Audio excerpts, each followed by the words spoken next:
நம்ம இது மாதிரி கையில ஒரு போனை வச்சுட்டோ இல்ல எதுலயுமே நம்ம எதையுமே பார்க்கலையே. இப்ப பிறந்த குழந்தையில இருந்து நம்ம கிச்சன்ல வேலை செய்யணும்னா நம்ம இங்க குடுக்குறோம். அப்பா ஆபீஸ் மீட்டிங்ல இருக்கிறாங்க, சைலண்டா இருக்குன்னா நம்ம இந்த இடத்துல கையில போனை குடுக்குறோம். அந்த குழந்தை என்ன பார்க்குறோம், ஏது பார்க்குறோம் அப்படின்றது நம்மளுக்கு தெரியவே மாட்டேங்குது. சோ இது வந்து நம்ம பேச ஆரம்பிச்சது ஒரு லைட் டாபிக்கு.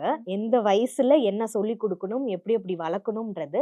பட் இத நம்ம சின்ன சின்ன விஷயத்துலேருந்து இந்த ரூல்ஸ், பவுண்டரிஸ் இது எல்லாமே நம்ம விட்டுட்டோம்னா, டீனேஜ் வரும்போதோ இல்ல வரத்துக்கு முன்னாடியோ நிறைய குழந்தைகள் இதனால பாதிக்கப்படுறாங்க. ஆன்லைன் கேமிங் எடுத்துக்கோங்க.